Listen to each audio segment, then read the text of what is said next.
आज का पहला क्वेश्चन है, निम्न में से किसने भारत के प्रधानमंत्री के रूप में सबसे अधिक समय तक कार्य किया है। देखिए, जितने भी क्वेश्चन मैं आपके लिए इस वीडियो में लेकर आया हूं, अगर आपको उनमें से किसी का भी आंसर पता है तो हमें कमेंट में बता सकते हैं। तो इसका राइट आंसर ऑप्शन ए हो जाएगा, Jawaharlal Nehru.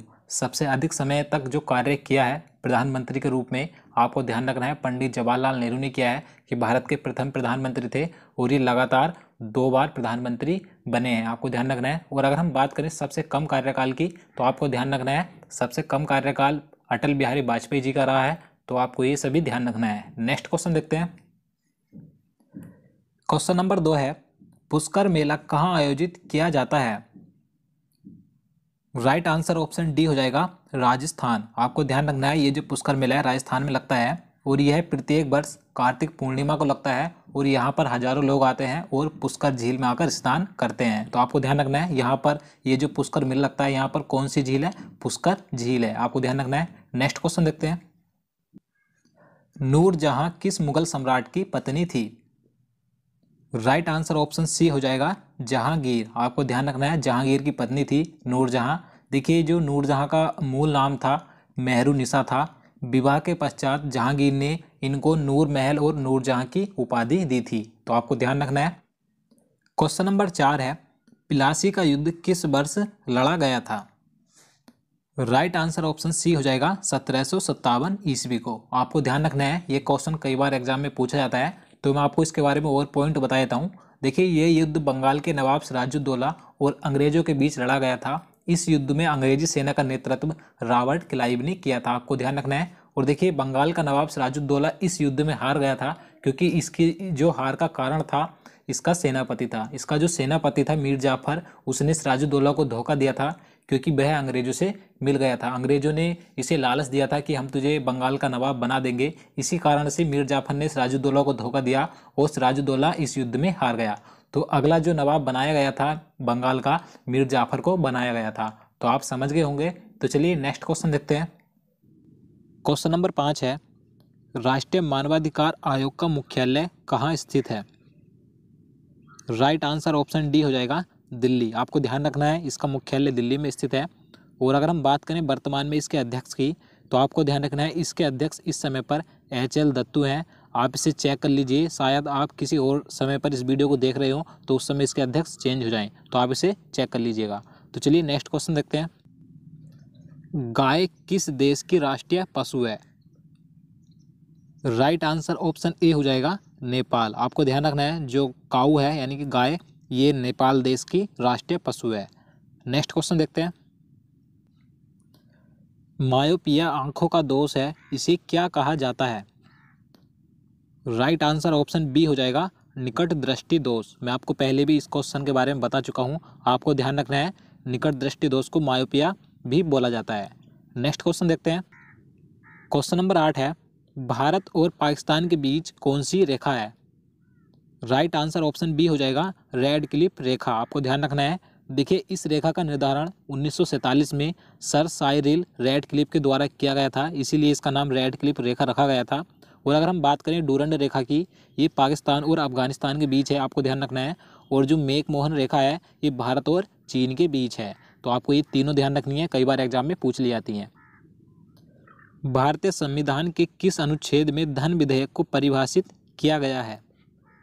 Right answer option B हो जाएगा, अनुच्छेद 110। आपको ध्यान रखना है, धन विधेयक को अनुच्छेद 110 में रखा गया है। और अगर हम बात करें वित्त विधेयक की, तो वित्त विधेयक को अनुच्छेद 117 में रखा गया है। तो आपको दोनों ध्यान रखने हैं।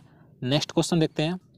क्वेश्चन नंबर 10 है, विटामिन B3 की कमी से कौन सा रोग होता है। राइट आंसर ऑप्शन बी हो जाएगा, पेलाग्रा रोग। आपको ध्यान रखना है।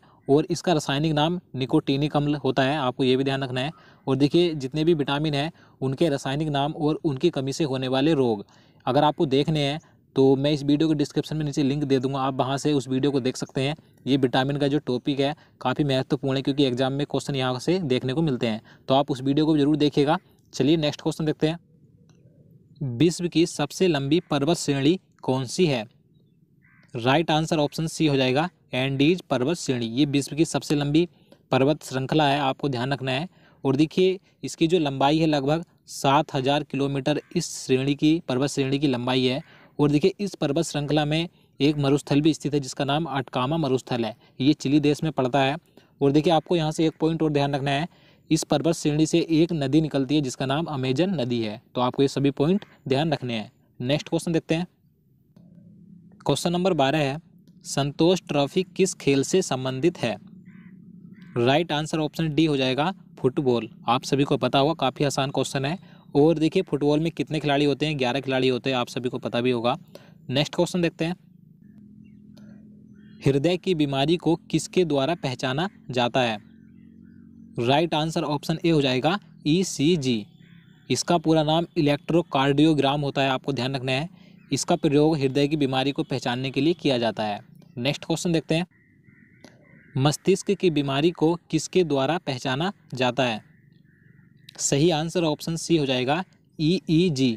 इसका पूरा नाम इलेक्ट्रोइंसेफेलोग्राम होता है, आपको ध्यान रखना है। ये मस्तिष्क की बीमारी को पहचानने के लिए काम में लाया जाता है। नेक्स्ट क्वेश्चन देखते हैं। किस देश के साथ भारत की सबसे लंबी अंतर्राष्ट्रीय सीमा लगी हुई है?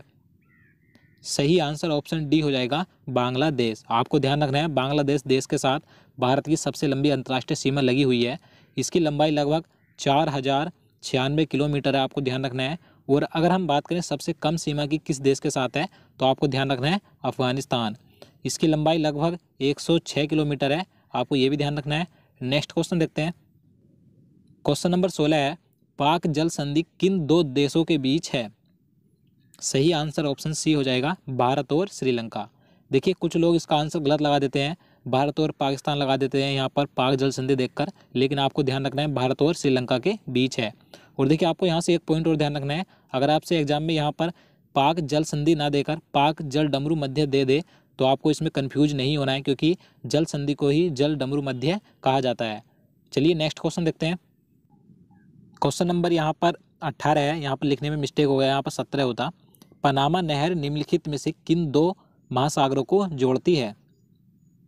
राइट आंसर ऑप्शन ए हो जाएगा प्रशांत महासागर तथा अंध महासागर। आपको ध्यान रखना है, पनामा नहर इन दो महासागरों को आपस में जोड़ती है। और देखिए आपको यहाँ से एक पॉइंट और ध्यान रखना है, जो अंध महासागर है इसे अटलांटिक महासागर कहा जाता है। तो आपको इसमें कन्फ्यूज नहीं होना है कि आपको एग्जाम में अटलांटिक महासागर दे दे और यहाँ पर अंध महासागर है, तो आपको दोनों ध्यान रखने हैं, दोनों सेम ही है। नेक्स्ट क्वेश्चन देखते हैं। विश्व का सबसे बड़ा द्वीप कौन सा है? सही आंसर ऑप्शन ए हो जाएगा ग्रीनलैंड। आपको ध्यान रखना है, ये विश्व का सबसे बड़ा द्वीप है। और देखिए अगर हम बात करें विश्व का सबसे बड़ा द्वीप समूह कौन सा है, तो आपको ध्यान रखना है इंडोनेशिया ये विश्व का सबसे बड़ा द्वीप समूह है।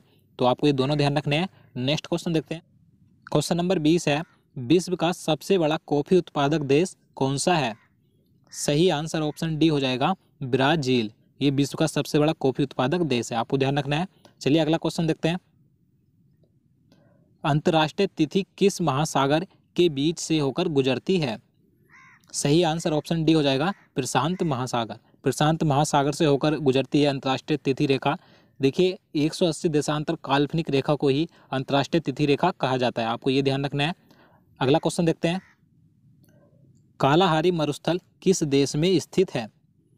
सही आंसर ऑप्शन सी हो जाएगा बोत्सवाना। आपको ध्यान रखना है, इस देश में स्थित है कालाहारी मरुस्थल। अगला क्वेश्चन देखते हैं। ब्रिक्स में जुड़ने वाला 5वां देश कौन सा है?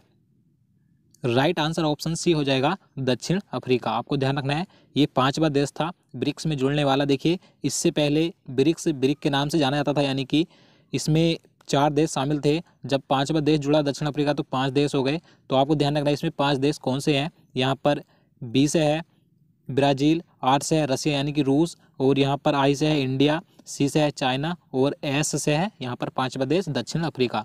तो आपको ये पांचों ध्यान रखने हैं।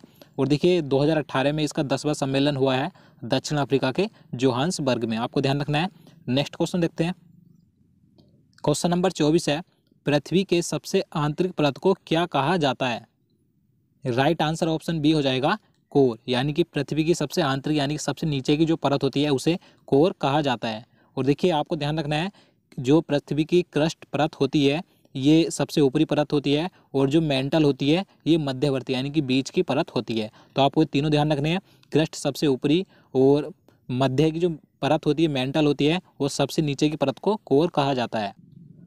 तो दोस्तों आज के लिए इतना ही। उम्मीद करता हूँ आपको वीडियो पसंद आया होगा। अगर आपको वीडियो अच्छा लगा हो तो वीडियो को लाइक जरूर करना और वीडियो को ज़्यादा से ज़्यादा शेयर करना, ताकि हम आपके लिए आगे भी वीडियो ला सकें।